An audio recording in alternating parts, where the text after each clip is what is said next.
Todos aqueles que enfrentaram um dia esse homem estão hoje presos, exilados, impedidos de se expressar nas redes sociais, inelegíveis. E esse homem não é presidente, governador e nenhum cargo eleito pela população na qual ele exerce o seu poder. Alexandre de Moraes inaugurou uma nova era da República Brasileira, a era dos superjuízes. Você sabe que numa república como o Brasil, o chefe de Estado é o presidente. Mas eu tenho certeza que lá no fundo você sente que o chefe do Estado parece ser o Moraes. Como que ele usou princípios milenares para se tornar praticamente hoje intocável? E principalmente, qual é o ponto fraco disso? Como que esse poder pode acabar? Esse negócio de lei já deu problema em vários momentos da história. Lá no século V a.C., né, dando 450 ali nos romanos, antes de ser Império Romano, esses caras já estavam pensando, beleza, como que a gente faz uma sequência de leis aqui pra gente conseguir conviver pacificamente e buscar o que a gente acha que é justo, né? Porque em vários momentos antes disso, os caras eram doidão com esse negócio de justiça, sabe? Lá nos Sumérios, que é tipo assim, a primeira civilização que tem registro na história,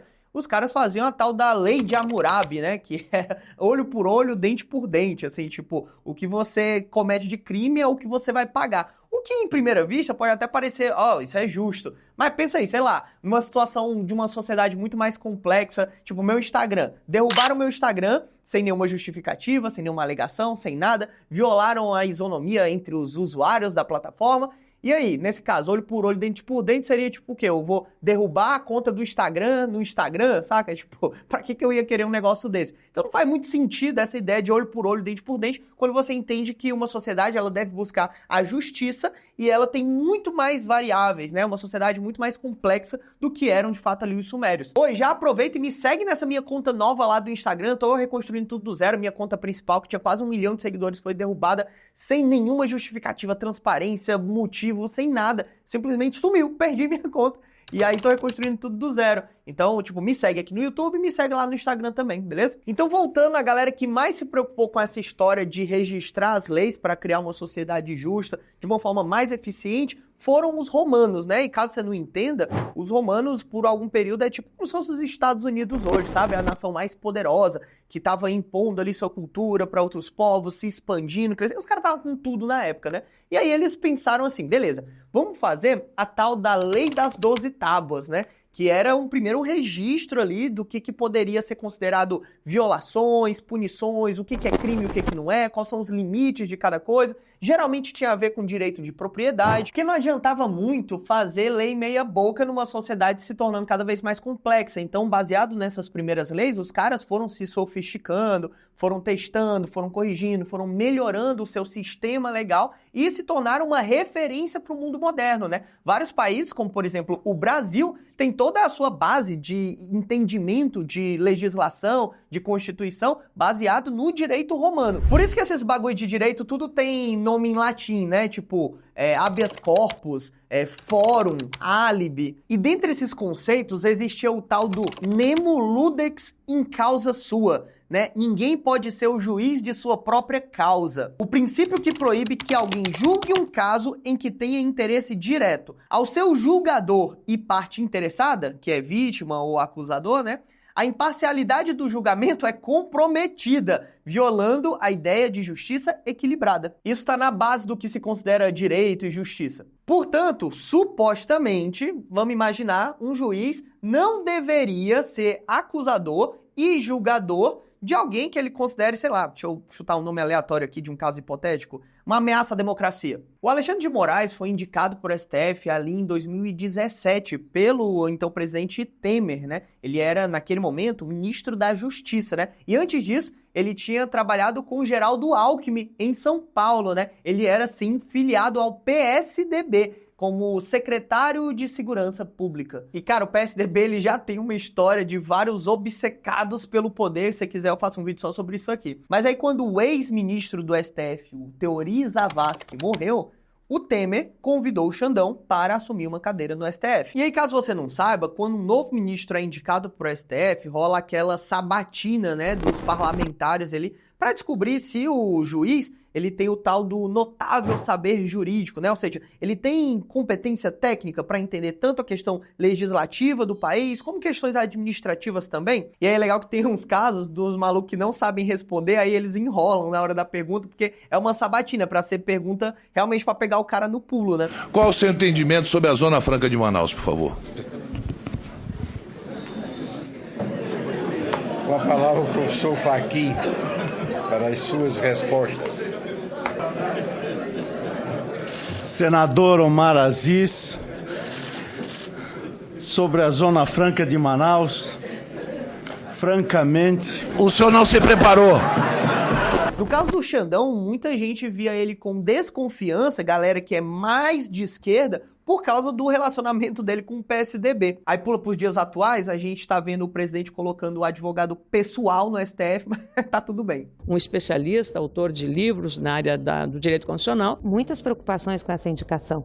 É uma indicação partidária, não que não faça parte do processo político as indicações para o Supremo, mas a pessoa que foi indicada é militante de carteirinha do PSDB, já fez críticas ao PT, já se utilizou dos seus cargos com intenção partidária, isso nos preocupa muito. E se você acha que não tem nada a aprender com esse tipo de movimento, eu quero que você entenda que aqui é um claro exemplo de aplicação de uma das mais poderosas dentre as 48 leis do poder. Caso você não saiba do que eu estou falando, esse livro aqui já foi proibido em prisões americanas por conter um ensinamento muitíssimo perigoso quando cai em mãos erradas. É o nível mais sofisticado e até maquiavélico de leis de persuasão e manipulação. A 20ª lei do poder diz: não se comprometa com ninguém.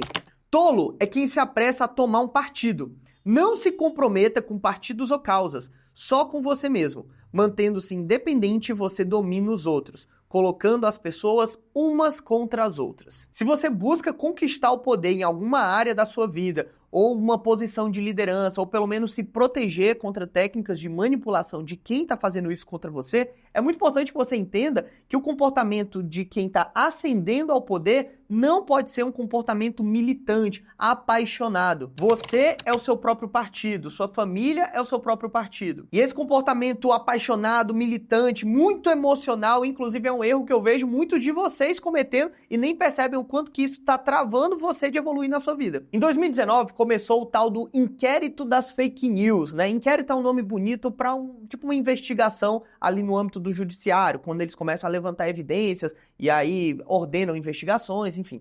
E aí, em 2019, começou esse inquérito das fake news com um objetivo de punir quem estava fazendo ataques nas redes sociais contra ministros do Supremo.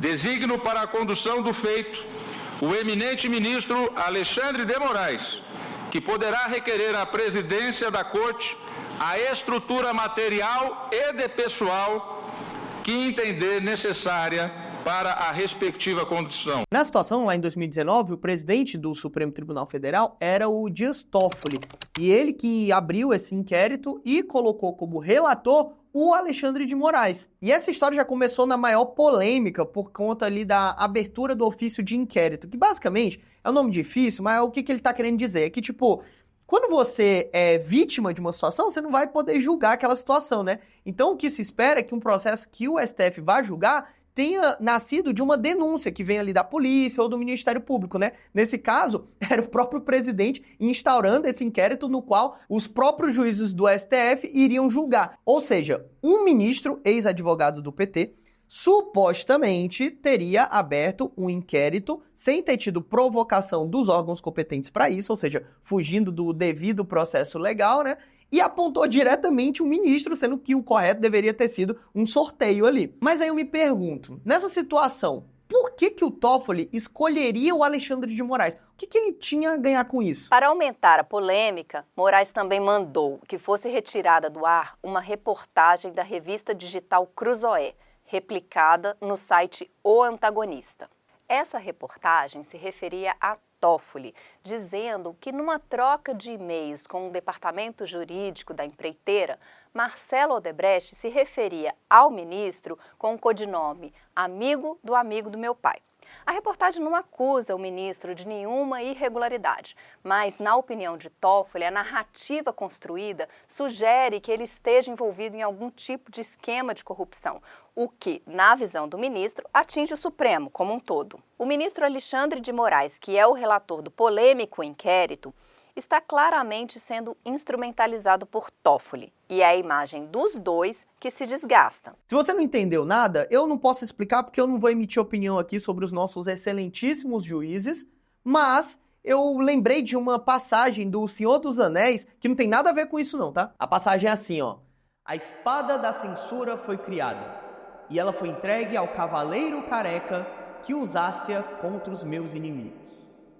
Isso não tem nada a ver com o STF não, tá? É só um negócio de Senhor dos Anéis. Mas sério, não corrói a tua espinha ouvir que uma revista foi tirada do ar sem ter cometido crime, acusado um ministro de crime nem nada. Mas o juiz se sentiu ofendido. No livro O Príncipe do Maquiavel, ou seja, mais maquiavélico que isso impossível, tem um trecho que diz assim: um líder sábio se une a aliados que fortalecem o seu domínio e oferece algo de valor. Ele também deve ser capaz de romper essas alianças quando elas não forem mais vantajosas. Daí pra frente, Moraes tinha a espada na mão e ele não poupou de utilizar essa espada contra pessoas de uma posição política específica. Mas eu tenho certeza, seu juiz, que isso não passa de coincidência. Se o nosso ordenamento jurídico fosse seguido, quando você não encontra indício, encaminhe-se ao arquivamento. Mas aí que tá, nós não estamos falando de ordenamento jurídico, não estamos falando de devido processo legal, não estamos falando sequer de um inquérito com finalidade específica, porque não tem, ele já foi reetiquetado lá dentro do próprio Supremo Tribunal Federal. Nós estamos falando de uma espada apontada para um lado do espectro político brasileiro, ou quem se declare ser a favor da direita, do conservadorismo, do liberalismo, ou simplesmente não concordar com esse consórcio de governança, ou simplesmente não ser um lulista. E aqui também entra um outro problema, Paulo, e finalizo, que é a esculhambação de fake news. Fake news é mentira praticada de forma deliberada para prejudicar alguém. Isso é grave. Isso também pode ser punido com base nas regras que nós já temos e nos crimes que nós já temos hoje previstos no nosso direito. Mas fake news não é atacar e tentar condenar pessoas porque a crítica que parte do outro lado cai mal nos nossos ouvidos. Fake news não é condenar alguém simplesmente porque a opinião é diversa. Aí nós estamos falando de outra coisa, de totalitarismo e de uma espada apontada para punir, uma guilhotina armada contra o espectro da direita no Brasil, a perseguição política. Augusto, e vale lembrar que o ministro Alexandre de Moraes, no final do ano passado, foi indagado se tinha prazo para terminar esse inquérito das fake news, e ele respondeu: será concluído quando terminar. O ápice do poder chega para Alexandre de Moraes quando uma nova espada cai sobre o seu colo. O Supremo Tribunal Federal. O inquérito dos atos do 8 de janeiro. Isso aqui trouxe a ele o ápice, porque as imagens do 8 de janeiro são horrorosas. Gente destruindo um monte de coisa histórica, causando maior prejuízo, com uma baixíssima consciência racional do que de fato estão fazendo ali, qual é a efetividade do que estão fazendo ali, mas muito motivados por uma carga emocional, de uma raiva que muitas vezes essas pessoas não sabiam nem explicar. E esse tipo de imagem de destruição é preciosíssima para quem ama o poder. Ali na França, no final do século XVIII, para o início do século XIX, quando a Revolução Francesa se transformou em tudo que um dia ela jurou destruir, foi o Napoleão que chegou lá em cima daquele monte de caco, juntou tudo e ascendeu ao poder. Porque quando a bagunça, o caos está instaurado, as pessoas estão com medo, elas demandam por um pulso forte. E é geralmente nesse momento que emergem os grandes autoritários. Não que eu esteja falando isso do nosso excelentíssimo juiz. E aí, nesse meio tempo, você viu vários exemplos na televisão aí da utilização desse poder supremo. Nesse mesmo espectro político foram várias prisões, foram vários mandados de busca e apreensão, que é um negócio invasivo pra caramba, tá? Imagina aí alguém entrando na tua casa, revisando tudo ali, mexendo nas tuas coisas, abrindo tuas gavetas e tal. Um negócio que é, cara, não é uma prisão, às vezes a gente pensa que é pouco, mas é um negócio horroroso, cara. E, além de tudo, as derrubadas de conta, né? Que, inclusive, segundo o Elon Musk, supostamente, haviam ordens para derrubar perfis em caráter sigiloso, ou seja, a pessoa recebe uma ordem que ela tem que cumprir e ela não pode nem sequer falar para os outros sobre aquilo. Percebe que a gente chegou num momento da história onde uma pessoa pode apontar para um perfil numa rede social de uma outra pessoa e simplesmente falar assim, ó, derruba essa conta aí, ó, não pode falar, não pode se expressar, sem a necessidade de um devido processo legal. A pessoa pode simplesmente apontar o dedo e se isso é justo ou não, cala a boca aí, abaixa a cabeça e obedece que é melhor pra você. Senhor juiz, nada contra você, mas convenhamos que isso parece errado até no conceito mais básico do que a gente aprendeu a pensar como justiça. Research, I just came to the conclusion that now Brazil not only has a convicted felon for political corruption as president, Ignacio Lula da Silva, but now has a totalitarian operator as the Chief Justice of the Supreme Court, called Alexandre de Moraes. Wow! Mas e aí, tem como reduzir esse poder? Se você está querendo saber sobre impeachment, me deixa saber aqui nos comentários, porque eu posso fazer um vídeo só sobre isso.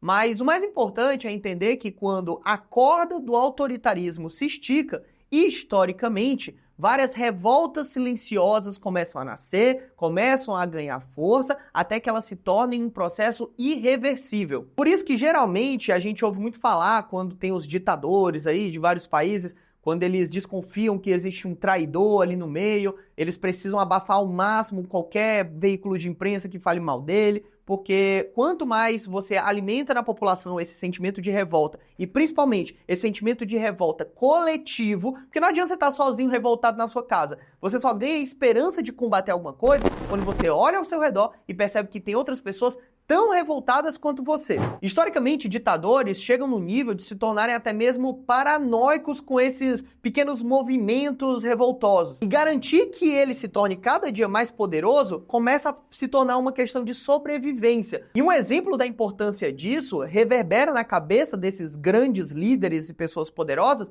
desde o tempo ali de Júlio César, na República Romana. O último cônsul, o último governante da República Romana, que foi o Júlio César, conseguiu conquistar tanto poder que a partir de Júlio César passa a ser Império Romano. Mas antes dele, o poder era meio que dividido ali entre os membros do parlamento deles. E o Júlio César conseguiu conquistar tanto poder, concentrar tanto poder na pessoa dele e ter tanta aprovação popular que os indivíduos que se sentiam ameaçados com isso, que eram os outros parlamentares, os senadores romanos, começam a criar uns movimentos de complô, inclusive recrutando um sobrinho de muitíssima confiança do Júlio César. Isso desencadeia em todos os senadores, no Senado romano, esfaqueando o Júlio César e tendo a famosa frase depois que o Shakespeare imortalizou ali, que é o até tu, Brutus, né? Que até o sobrinho dele tá ali esfaqueando. Mas tudo isso era um movimento de medo dessas pessoas, de um único homem ter tanto poder concentrado de forma que pudesse ameaçar a ideia de justiça romana. Se está certo ou está errado, não estou entrando nesse debate aqui, mas que quanto mais alguém concentra poder, mais ela também garante novos inimigos e silenciosos inimigos. Quanto mais o poder do autoritarismo é utilizado na prática, menos é a tendência desse poder perdurar ao longo do tempo. O ponto aqui é que só existe uma maneira, na minha visão, da gente ver o Brasil se tornando um lugar melhor. Enquanto o brasileiro for completamente incapaz de diferenciar o que é certo ou errado, se comportando como um torcedor de time de futebol, sendo capaz, inclusive, de tolerar corrupção, se for do lado que ele gosta, que ele se identifica, a gente vai ser absolutamente vulnerável como nação. Particularmente, eu não acredito que o voto tem o poder de mudar isso. Mas eu acredito sinceramente que quando a gente passa a gostar do conhecimento, buscar conhecimento e querer se tornar alguém a cada dia mais inteligente, buscar sabedoria com quem tem sabedoria de verdade e se comportar menos como pessoas emocionadas, militantes, fãs de políticos, mais a gente se torna cético, mais a gente ganha intelectualidade para cobrar quem vai nos governar. Hoje, um político que faz os acordos corretos com as pessoas corretas consegue fazer o que quiser com a população, porque vai ter uma metade de trouxa defendendo, independente do absurdo que seja, simplesmente porque ataca o time rival. Existe uma grande chance de você ter sido atraído por esse vídeo, por uma fofoca política, ou por algo que simplesmente iria despertar o teu sentimento mais primitivo. Mas eu espero que, buscando esse sentimento, você tenha, com esse vídeo, aprendido coisas novas. Conhecimentos que, de fato, podem ter poder para transformar a tua vida, a tua realidade. Se você gostou desse vídeo, quer apoiar meu trabalho, eu vou deixar o link do livro As 48 Leis do Poder aqui, você pode comprar através do link que eu tô deixando aqui, é uma forma de apoiar meu trabalho, e também de você ler um livro que tem o poder de transformar a tua vida se você usar como responsabilidade. E se você comprar, me manda a foto lá no Instagram que eu te reposto, eu tô recomeçando o Instagram do zero agora, então é @IgorBevilacqua_XP. Me manda lá que eu te reposto e agradeço demais essa força. Então hoje eu te convido para fazer uma mudança e passar a ser uma pessoa que compartilha conhecimento nas redes sociais. Porque é só o conhecimento, infelizmente é o caminho difícil, mas é só o conhecimento que tem o poder de libertar a gente como nação. Não esquece de se inscrever nesse canal, curtir o vídeo se você gostou e ativar o sininho para receber os próximos, beleza? Tamo junto e até a próxima.